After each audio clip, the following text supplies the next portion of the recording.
Oke, oke.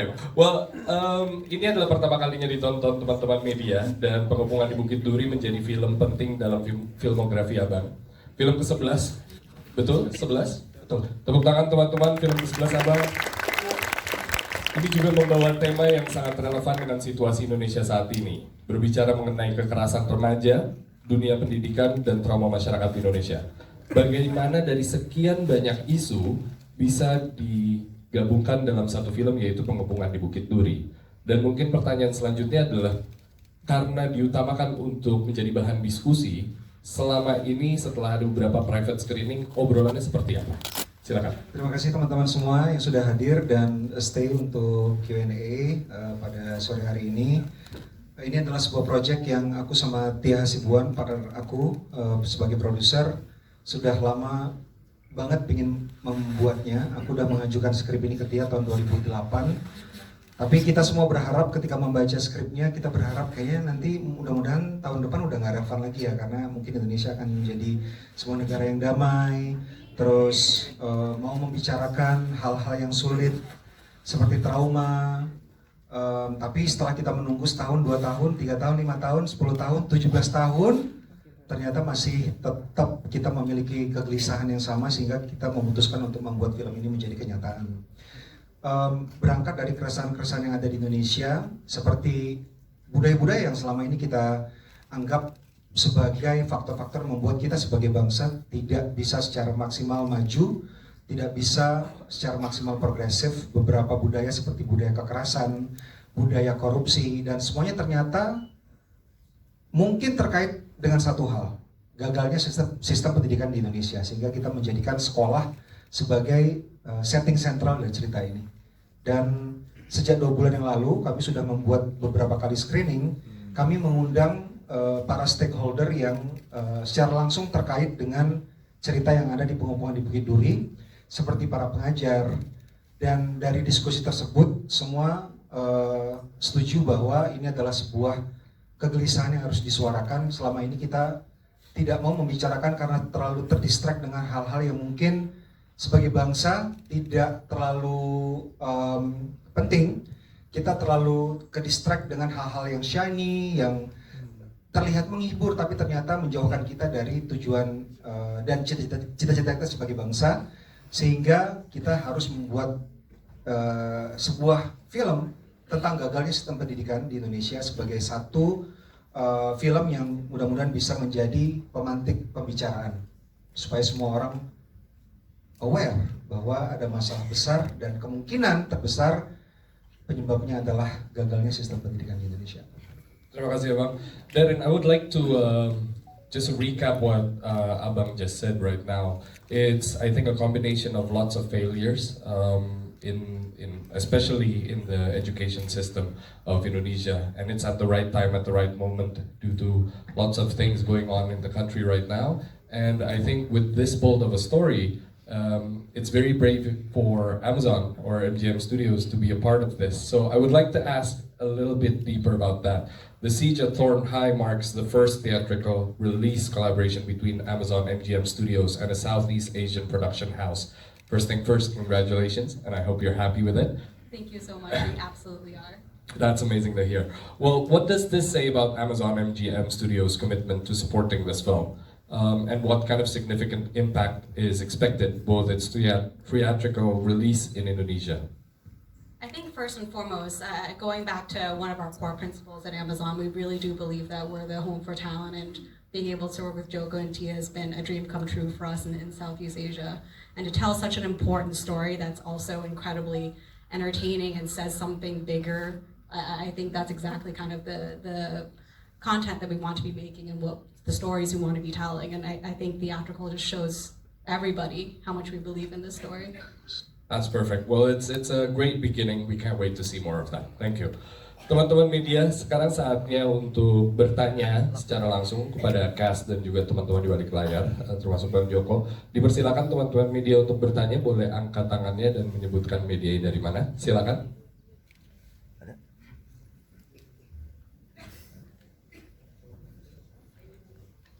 Ada?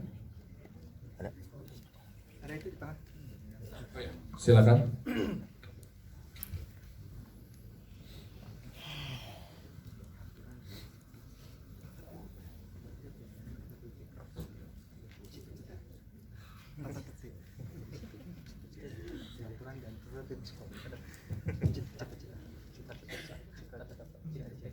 Halo, selamat sore. Perkenalkan saya Risma Zari dari USSP. Pertama-tama saya mau ucapin selamat dan terima kasih banyak atas karyanya yang sangat bagus. Yang mau saya tanyakan itu, ini kan banyak adegan actionnya ya. Jadi seberapa banyak pakai stuntman dalam tiap adegan? Terus kalau bisa dipersentasekan untuk lebih mudah kayak sekitar 80% menggunakan stuntman, atau mungkin bisa di point out kalau misalkan ada aktor-aktor yang emang dia pure melakukan adegan action sendiri. Segitu saja, terima kasih. Terima kasih. Langsung jawab ya. Jadi adegan action di film ini tidak dimaksudkan untuk menjadikan film ini adalah film yang terlalu film laga gitu ya.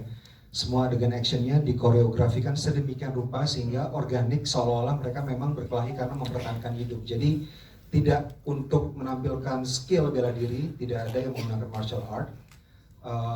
Semuanya dilakukan sesuai dengan cerita, dan seperti teman-teman tadi lihat adegan actionnya adalah drama juga sebenarnya, karena setiap adegan actionnya adalah adegan drama sebenarnya. Dan bisa dibilang teman-teman pemain melakukan semua adegan stunt kecuali yang berbahaya. Jadi kalau misalnya ada yang dihantamkan ke kaca, tentunya tidak menggunakan pemain, karena kalau misalnya terluka mungkin kita nanti nggak bisa syuting lagi. Tapi bisa dibilang secara persentase mungkin 95% dilakukan oleh mereka sendiri.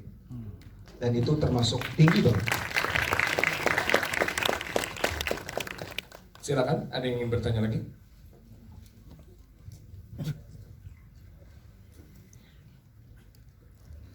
Terima kasih. Nama saya Ian dari Demi Film Indonesia.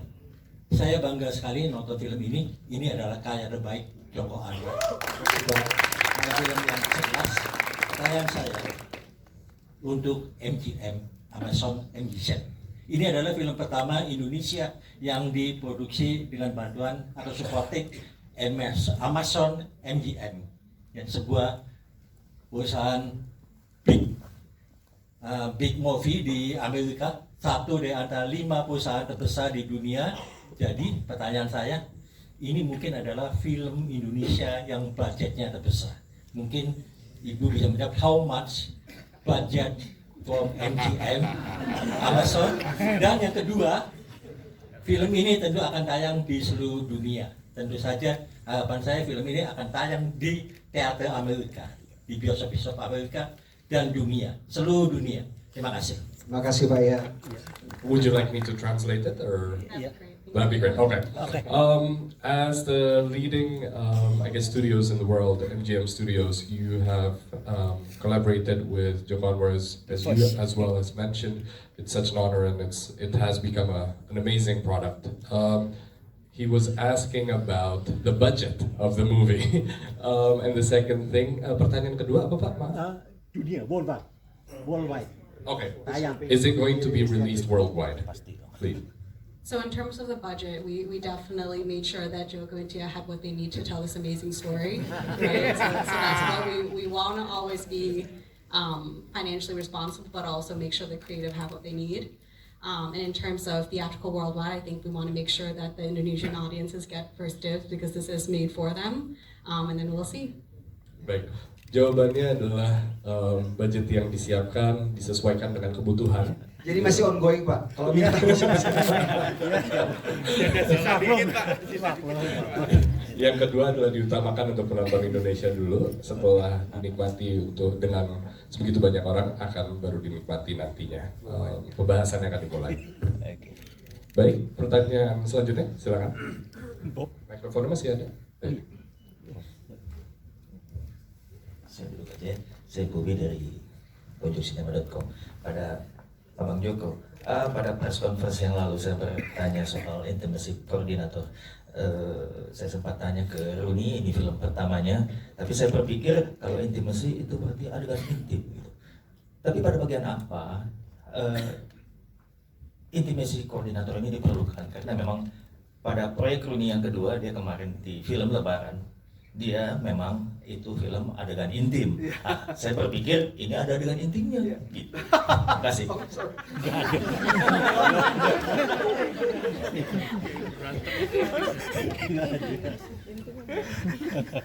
Jadi ya terima kasih Bobby, pertanyaan bagus sekali. Memang karena ini baru ya bagi kita intimacy koordinator, jadi banyak yang salah persepsi tentang intimacy koordinator. Jadi intimacy koordinator adalah bagian dari kru dari sebuah produksi film yang dimaksudkan untuk mengawasi, memastikan semua adegan yang ada intimacy. Nah, adegan intimacy ini bukan hanya adegan seksual.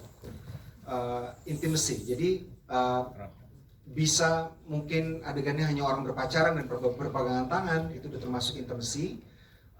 Kalau di film kita di awal-awal ada beberapa adegan yang melibatkan adegan pemerkosaan. Adegan pemerkosaan di film kita memang tidak ditunjukkan secara eksplisit, tapi ada sentuhan, ada perkataan yang dilontarkan, dan itu dipastikan apa yang dilontarkan oleh seorang pemain ke pemain lain tidak mengakibatkan ketidaknyamanan. Jadi kata-kata itu juga termasuk intimacy yang harus diperhatikan oleh para intimacy koordinator untuk didiskusikan. Bahkan ketika adegan pemerkosaan aja yang sebenarnya tidak terlalu eksplisit, dipegang bagian mana dari tangan itu sebelum syuting itu sudah di workshopkan bagian mana yang nyaman untuk dipegang oleh seorang pemain misalnya. Jadi tidak akan dipegang yang tidak sudah dijanjikan terlebih dahulu sebelum syuting. Jadi intimacy sebenarnya adalah umbrella term yang luas sekali. Salah satunya adalah beberapa adegan yang melibatkan adegan intim seperti yang kita pahami di Indonesia, tapi secara luas adegan yang melibatkan satu emosi yang sifatnya bisa agresi, bisa cinta, dan sesuatu yang intim ya. Memang bahasa Indonesia agak susah dijelaskan, tapi maksudnya bukan cuma adegan intim secara seksual, tapi juga yang sedikit ke arah situ juga tetap harus didiskusikan. Baik, terima kasih Bang. Sebelum kita lanjut ke pertanyaan dari teman-teman media, kita mumpung lagi bicara tentang mungkin teknisnya juga, saya ingin bicara dengan Mbak Tia. Sorry. Film Pengepungan di Bukit Duri memberikan kita sebuah refleksi tentang kemungkinan apa yang terjadi dengan negara ini di 2027 dan sekaligus menjadi eksplorasi baru dalam perfilman Indonesia secara genre dan juga tema. Sebetulnya apa memang yang menjadi pernyataan tegas di film ini? Silakan. Yang menjadi pernyataan dari film Pengepungan di Bukit Duri ini adalah sejarah bisa berulang. Kalau kita tidak hati-hati, kita tidak memperhatikan, dan kita tidak membicarakan atau berusaha untuk menyembuhkan luka dan trauma dari masa lalu. Di film ini diceritakan bukan hanya tentang kekacauan di masa lalu, tapi juga keresahan-keresahan di masa sekarang, dan kemungkinan-kemungkinan yang bisa terjadi di masa depan. Tadi teman-teman udah nonton ceritanya tahun 2027. Itu juga kami taruh di dalam film adalah sebagai peringatan untuk kita semua. Peringatan yang sifatnya urgent karena tahun 2027 itu sebentar lagi. Kami di Kamensi Pictures, kami selalu berkomitmen untuk membuat karya yang jujur, yang berani, yang relevan secara sosial. Tapi kami juga selalu berusaha untuk mendorong naratif-naratif, batas-batas naratif perfilman Indonesia, karena kami percaya kalau film itu bukan hanya untuk hiburan, tapi juga bisa kita gunakan sebagai tempat untuk perenungan, untuk refleksi. Visual yang kita tampilkan di film ini kita desain sedemikian rupa, kualitasnya kita jaga benar-benar supaya punya kualitas yang tinggi, dengan cerita yang kuat dan mudah untuk diikuti. Kami berharap, keinginan kami dengan film ini adalah seperti Bang Joko bilang tadi, kami ingin memulai percakapan tentang kekerasan, terutama kekerasan terhadap di lingkungan remaja, tentang luka, tentang trauma, dan yang paling penting mungkin rekonsiliasi ya. Well said, terima kasih Tia. Saya boleh nambahin sedikit. Silakan. Jadi film ini memang kita desain sedemikian rupa untuk menjadi showcase, untuk menunjukkan talenta-talenta terbaik di Indonesia, baik yang di belakang layar dan tentu saja di depan layar. Kalau teman-teman tadi lihat, bahkan peran yang tidak terlalu banyak adegannya ditampilkan dengan sangat maksimal sekali oleh para pemain-pemain yang ada di depan ini. Banyak pemain yang sudah lama berperan di perfilman Indonesia, tapi juga ada yang baru. Salah satunya ini adalah film pertama dari Lia Lukman sebagai Sylvie, kakaknya Edwin. Bahkan yang baru bermain aja kita pastikan persiapannya cukup, workshopnya cukup sehingga bisa menampilkan performance yang sangat luar biasa. Well done everyone. Tepuk tangan teman-teman, silakan. Mumpung masih bicara soal teknis dan 2027, rasanya pantas untuk berbicara dengan Bang Ical, Denny Sutanto, dan juga Agina Rotama perihal mengkonseptualkan gagasan Indonesia 2027 di film ini serta membawa dunia yang kacau balau. Nah, baik secara visual, world building, dan atmosfer di film ini, mungkin boleh diceritakan sedikit prosesnya dan juga visualisasinya seperti apa ketika mendapatkan briefnya. Silakan Bang.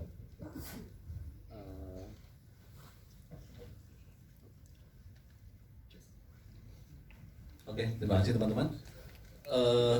Pertama kali baca cerita ini yang kebayang di kepala saya adalah keburaman. Artinya secara ceritanya yang buram apa segala macam itu tentunya yang sangat memasuki kepala saya bagaimana visual keburaman ini yang saya bisa wujudkan gitu, baik dari kontras lighting, baik dari bagaimana pergerakan kamera yang ragu-ragu, pergerakan kamera yang rasanya bahwa si karakternya ini mempunyai masalah-masalah ketidaktahuan, masalah-masalah yang diceritakan di film ini tentang persoalan-persoalan sosial kayak gitu. Jadi itu aja yang saya akhirnya terjemahkan secara teknis, bagaimana visualnya tidak menjadi terlalu clean juga, terus tentunya dengan kontras dan movement yang dinamis supaya kita bisa menghasilkan benar-benar bahwa karakter ini hidup di dunia yang sedang akan kita hadapi. Siap, terima kasih Bang. Boleh dilanjut dengan Mas Denis? Ya, halo, selamat siang.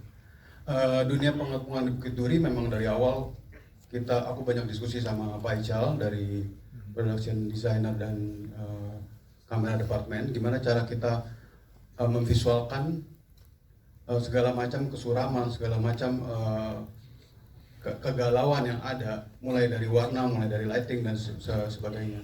Cuman yang paling penting buat kita adalah sebenarnya bagaimana kita menciptakan dunia di mana saat para pemeran masuk ke dalam set, mereka sudah bisa merasakan, mereka sudah ikut terbangun emosinya dan segala macamnya untuk bisa masuk ke dalam karakternya masing-masing, masuk ke dalam dunia pengepungan di Bukit Duri. Kira-kira begitu. Terima kasih. Boleh mungkin dibahas dari segi musiknya, silakan. Oke, selamat siang semuanya. Dari segi musik, tentunya setelah berdiskusi dengan Bang Joko Anwar, kita come up dengan satu kata untuk film ini, yaitu adalah dystopian, di mana situasi negara di cerita film ini memang tidak harmonis, dan itu yang kita wakili dari segi musiknya. Dan musiknya itu kita mendesain musiknya dengan Bang Joko Anwar juga, saya sama Bang Joko Anwar berminggu-minggu lagi mencari suara-suara yang kita desain layer per layer, dan setiap layer suara itu mewakili kekompleksan rasa dari film ini. Ada rasa suram, ada rasa marah, ada rasa violence ya, tapi juga ada tentunya ada rasa harapan juga. Jadi memang konsepnya adalah sound. Jadi di film ini adalah sound yang kita sangat mainkan. Dan juga ada film ini diisi juga dengan banyak sekali band-band yang mungkin tadi udah didengerin di filmnya. Dan band-band ini juga yang secara musik dan secara lirik itu juga dianggap sangat pas dengan situasi cerita di filmnya ini. Terima kasih banyak Mas Agi. Kita lanjut sekarang dari teman-teman media yang ingin bertanya. Boleh? Di sebelah. Oh, di sebelah. Oke, silakan di ujung. Sore teman-teman semua, selamat atas filmnya. Bang Joko Anwar juga selamat atas film ke-11 dan 20 tahun karirnya. Selamat. Aku punya 2 pertanyaan. Pertama-tama, di film ini tuh ngingetin nama media. Oh ya, Raffi dari Cinemax. Film itu ngingetin salah satu pepatah mama saya bahwa manusia itu bisa lebih seram dibanding hantu atau setan.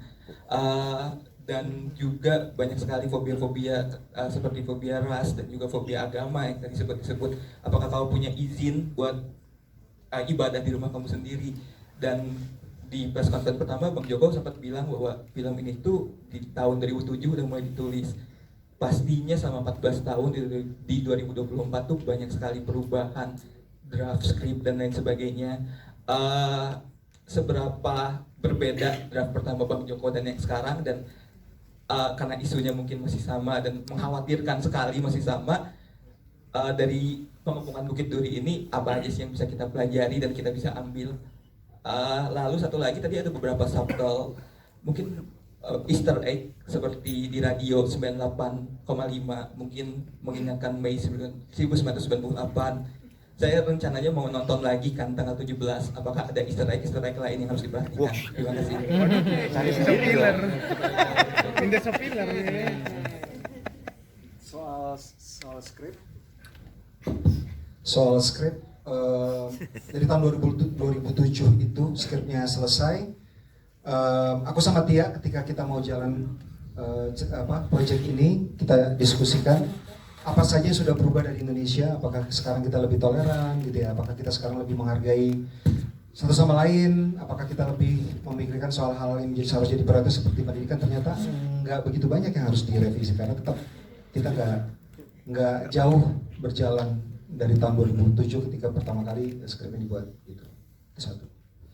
Paling ada beberapa penambahan aja kayak misalnya karena adegan pertama adalah tahun 2009-2010 jadi ada yang udah pakai handphone, ada yang udah pakai beberapa gadget yang sudah ada pada zaman itu. Soal Easter egg, nah untuk kali ini memang untuk film Pengepungan di Bukit Duri berbeda dari film-film aku yang lain yang penuh dengan hint-hint sama Easter egg. Kali ini kita hanya menampilkan apa yang bisa dilihat di filmnya. Walaupun ya kalau misalnya ada beberapa yaitu bonus lah bagi yang kepingin mengulik. Gitu. Baik, selanjutnya yang pakai baju merah. Oh. Teman-teman sebenarnya menarik banget kalau misalnya bertanya soal proses kreatif dari para pemain kan tadi mereka performance luar biasa bisa ditanya hebat bagaimana gitu. Baik, itu mungkin diutamakan untuk para Iya, yang nanya soal pemain kita itu tuh Pak. Silakan. Berdarah-darah.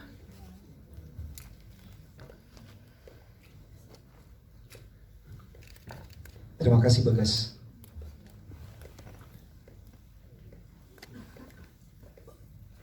Ya, terima kasih. Saya Dimas dari Antara. Saya beberapa waktu yang lalu udah punya kesempatan dengan ngobrol dengan Mas Joko langsung. Nah, yang ingin saya tanyakan adalah sesuai kata Mas Joko, apakah dalam pemilihan cast ini, pemeran ini, apa sih Mas yang latar belakangi? Waktu itu saya tanya begitu. Kemudian Mas Joko jawab bahwa mereka itu juga punya keresahan yang sama soal isu ini. Nah, sekarang saya pengen tahu langsung mungkin dari pemeran utama, Morgan, atau dan teman-teman yang lain, apalagi kan kita generasinya cukup muda lah. Nah, terkait dengan tema film ini, apakah mereka relate? Terus kemudian keresahan apa yang real mereka hadapi itu sekarang itu apa? Saya pengen tahu. Terima kasih. Boleh mungkin dari ujung atau dari Morgan juga start? Ya, Morgan dulu deh. Dari ujung silakan. Oke, terima kasih Mas buat pertanyaannya. Selamat siang teman-teman semua yang udah hadir.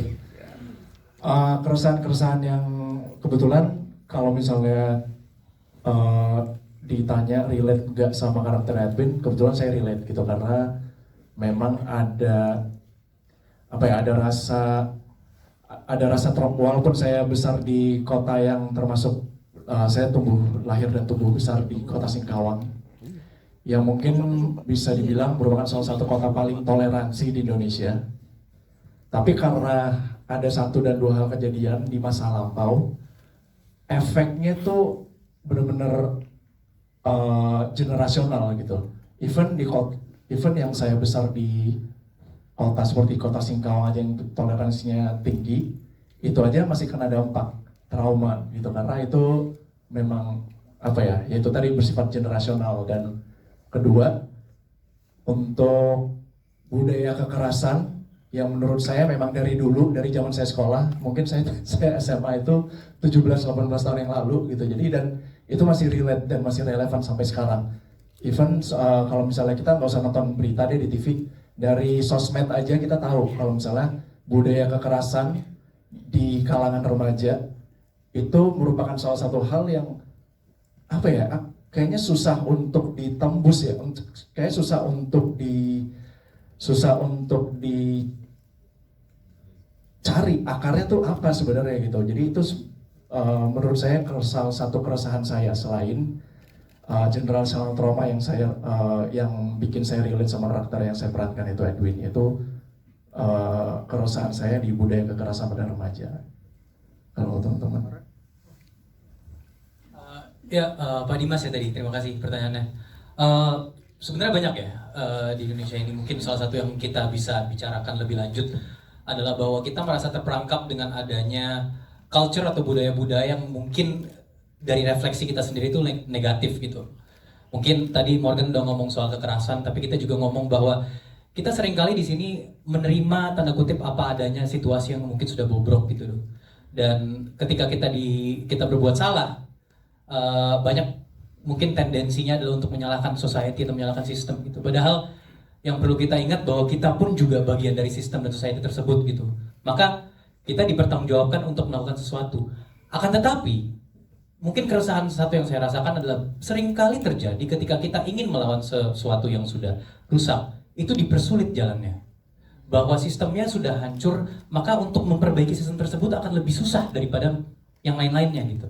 Jadi kita ingin memperbaiki pun jalannya dipersulit. Kita ingin melakukan sesuatu, ada aja tantangan gitu. Sehingga kita diajarkan, yang mungkin orang sering mengkritisi ini budaya feodal, bahwa kita ya sudah, kita harus menghormati sesuatu yang mungkin tidak pantas dihormati. Dan terkadang ketika kita melakukan tersebut, ketika kita mengikuti sistem yang mungkin sudah rusak, kita tanpa sadar menjadi budak-budak yang akan atasan-atasan yang hancur gitu. Sehingga kita sendiri yang sengsara. Kita sebagai rakyat jadi sengsara lagi. Mungkin di situ ya keresahan yang dirasakan, dan bahwasanya kita mungkin repot dan susah untuk berekspresi secara logika. Itu mempersulit jalan kita menjadi bangsa yang lebih baik gitu. Karena kan kita bertanggung jawab, kita sebagai rakyat ini katanya punya suara.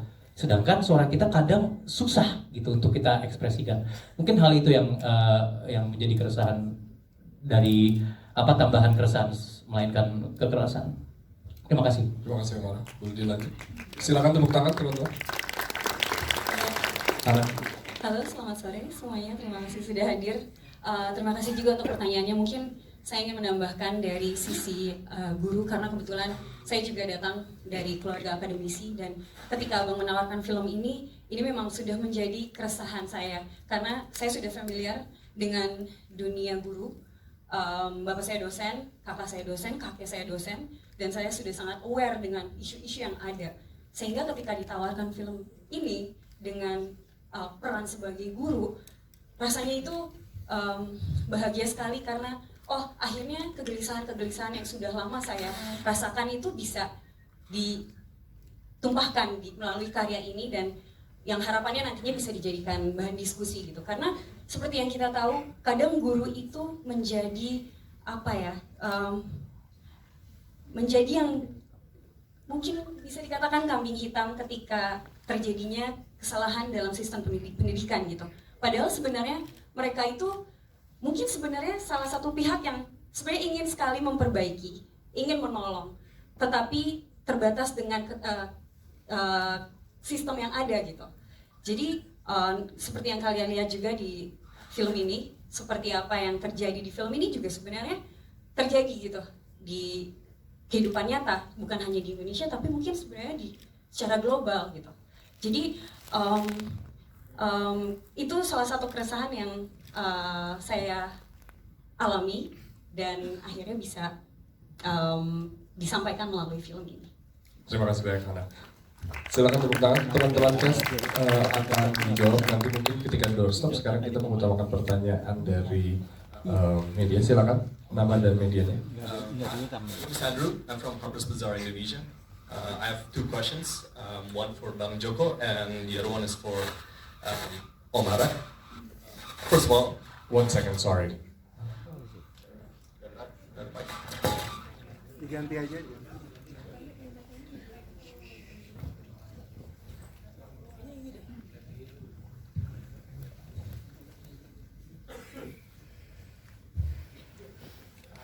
First of all, I would like to note that since I'm a Chinese Indonesian, this is a pretty scary movie for me. And I would like to congratulate to Bang Joko for making such an entertaining and very scary movie, and very relevant. And also, I would like to note that you, Mas Omara, you did an excellent job. And I would like to congratulate you. That was very intense. And my first question for you, Mas Omara, would be, what was your inspiration for the role, and how did you prepare for such an intense role? Because that was a lot of screaming. And for Bang Joko, I would like to ask, what was the most challenging part of writing the movie? Because personally, it balanced, was it the research or balancing the tone? Like, what was the most challenging part when writing the movie? All right, thank you. Thanks for the question. I think we went through quite an extensive process between the director and the casts.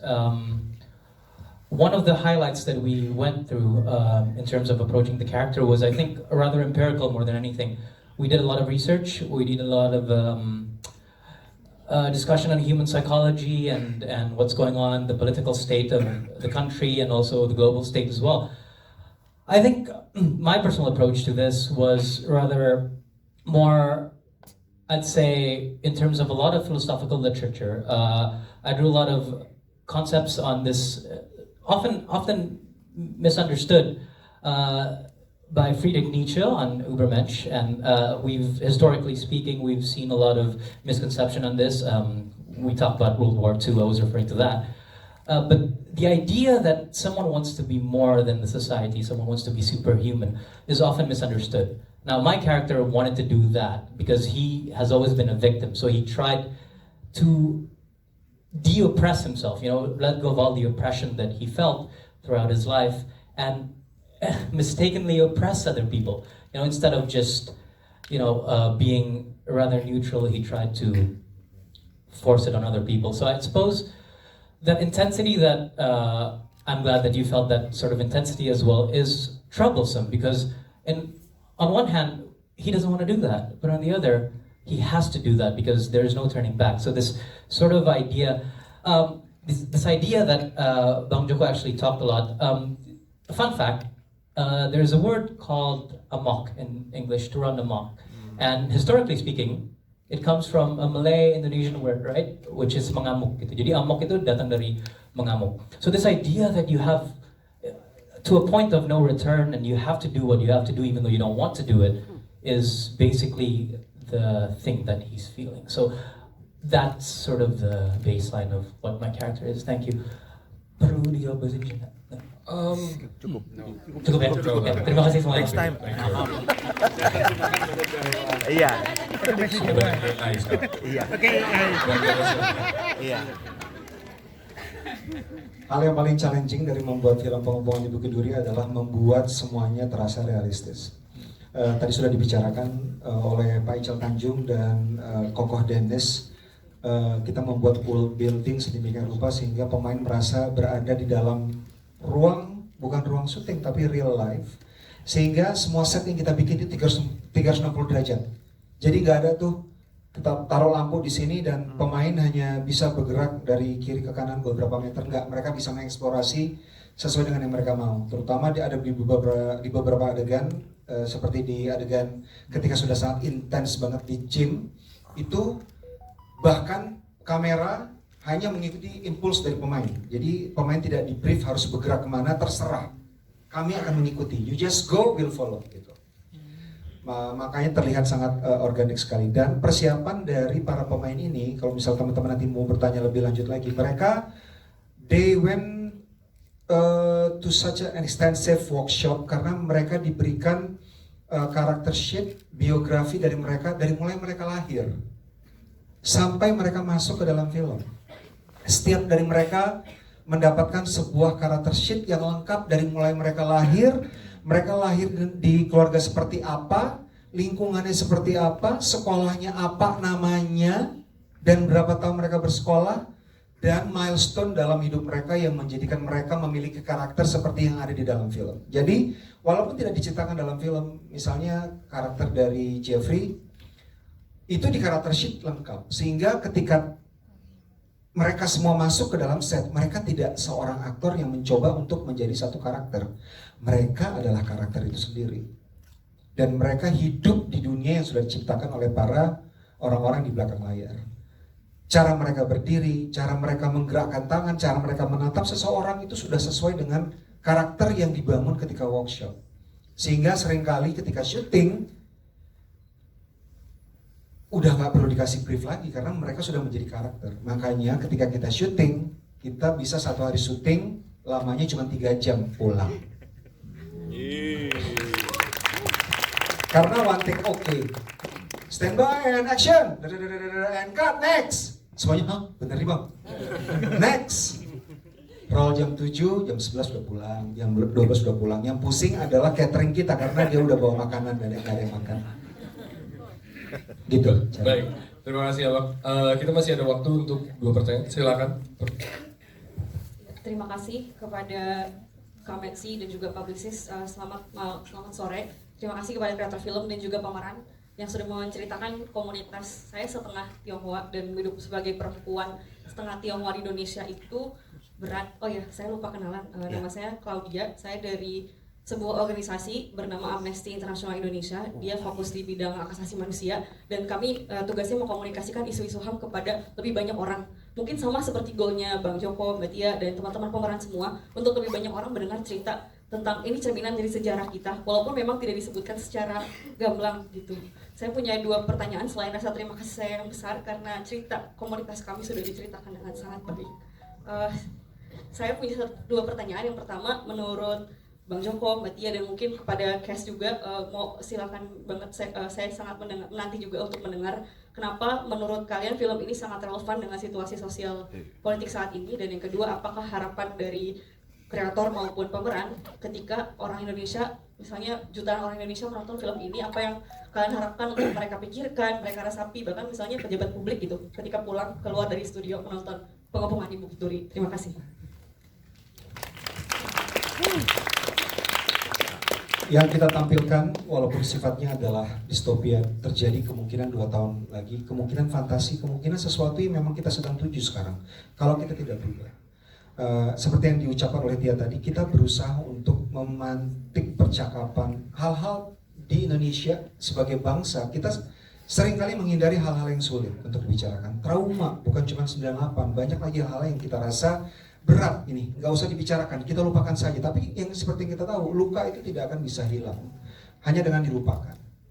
Harus dibicarakan supaya kita tidak menuju jebakan yang sama, kita tidak menuju petaka yang sama. Jadi film ini dimaksudkan untuk memantik percakapan dan kebiasaan untuk bercakap-cakap. Karena di Indonesia sekarang sudah mulai speaks up, everybody speak up. Semua ingin berbicara, tapi apakah itu percakapan? Kalau misalnya terjadi hanya satu arah.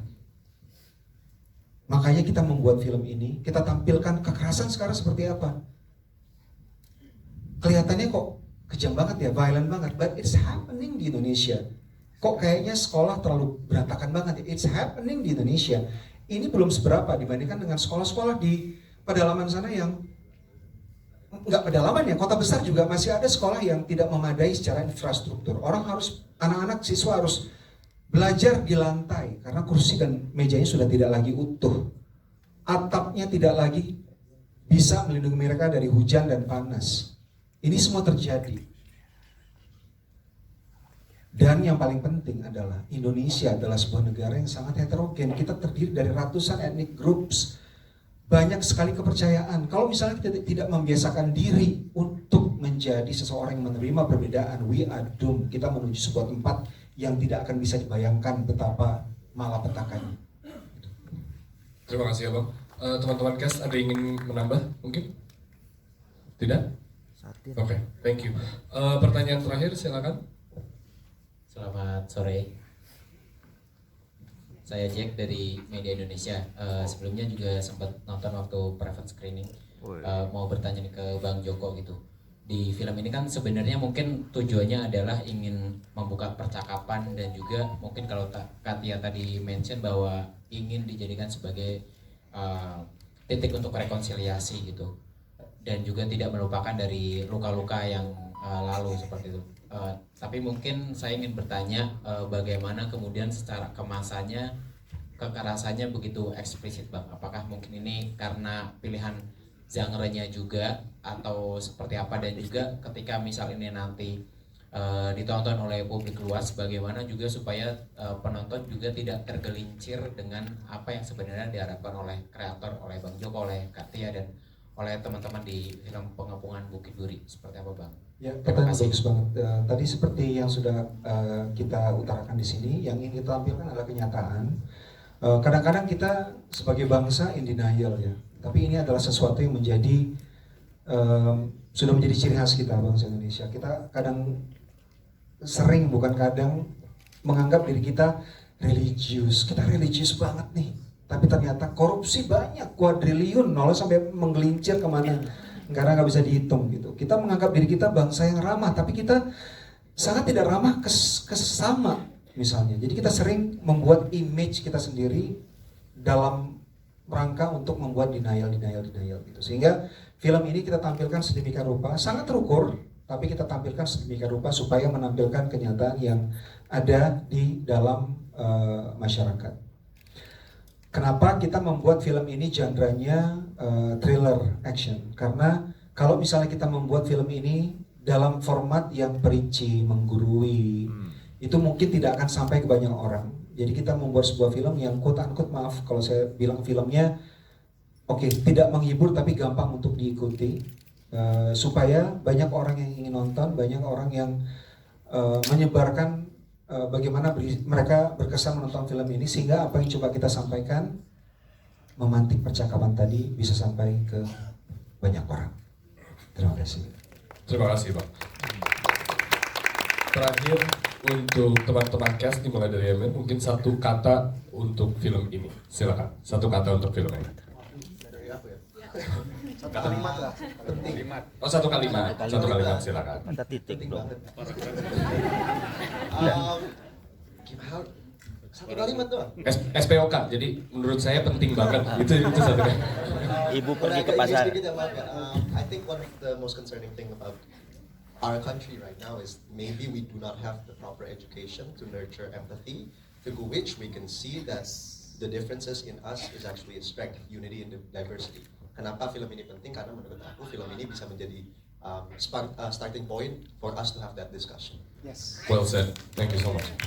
Boleh dijawab? Satin. Menurut aku satu kalimat ya. Ini harus menjadi diskusi yang penting untuk kebaikan kita semua. Mungkin itu. Halo semua, kalau menurut aku film ini mengangkat isu-isu yang sangat penting dan relate dengan apa yang kita alami saat ini. Jadi semoga film ini bisa membuka ruang diskusi sebanyak-banyaknya, dan yang paling penting apa yang harus kita lakukan, perubahan-perubahan apa untuk menjadi yang lebih positif. Terima kasih. Semoga film ini membuat orang menjadi lebih aware dengan isu-isu yang ada, dan akhirnya bisa membuat perubahan kecil saja dari setiap individu yang akhirnya bisa menjadi besar dan membuat perubahan besar yang jadi lebih baik. Terima kasih. Banyak yang bilang manusia itu rational animals gitu, bahwa kita adalah binatang yang memiliki rasionalisme dan logika gitu. Semoga film ini menjadi pengingat bahwa violence, kebencian tanpa dasar, dan sistem yang hancur tidak ada logikanya. Maka kita bisa balik menjadi manusia yang logis. Mungkin itu jalannya. Semoga saya mau menyampaikan hal yang mungkin sama Claudia juga relate, karena kita sama-sama warga keturunan di sini. Yang kita tahu sendiri, selama ini kita cukup tertutup dan menarik diri gitu, dan cenderung apatis. Semoga lewat film ini teman-teman minoritas bisa kembali membuka diri dan ikut dalam diskusi. Thank you.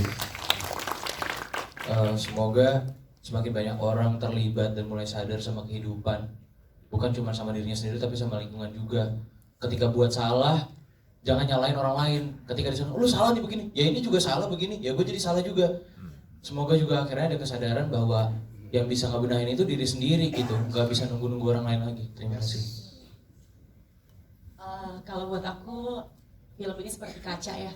Kayak kita tuh melihat yang penting itu adalah yang pertama acknowledgement dan awareness, dan kita tuh jangan denial lagi that we're not okay, itu sih. Jadi kayak kalau tanpa acknowledgement dan acceptance bahwa there is something wrong that is happening right now, kita nggak akan bisa sembuh, karena kayak demam itu cuma sebuah symptoms. Kekerasan yang ada itu mungkin cuma result, tapi akarnya apa itu yang harus kita cari. Terima kasih. Ya, kalau buat aku film ini sangat relate buat khususnya untuk yang mungkin kalau yang udah berkeluarga gitu ya. Kalaupun apalagi untuk yang punya anak, ya luka-luka itu ada, dan kalau misalnya memang ya gimana ya, susah gitu diekspresikannya, luka itu harus diobati gitu. Jadi setelah nonton film ini mungkin nanti akan tahu gitu kenapa luka-luka itu harus kita pulihkan, kita bisa pulihkan itu semuanya. Iya, kalau mau nambahkan beberapa dari teman untuk membuat environment pendidikan yang nyaman memang tidak mudah, tapi yang paling utama harus dimulai dari kita. Semoga film ini bisa memantik kesadaran kita sendiri dan membuka ruang-ruang diskusi, bukan hanya diam, tapi kita harus bicarakan, dan itu dimulai dari sekarang. Terima kasih banyak untuk semua yang terlibat. Bang Joko, silakan closing statement dari diri dulu. Sudah cukup atau sudah cukup? Oke, teman-teman publisis boleh angkat tangan, nanti boleh ikuti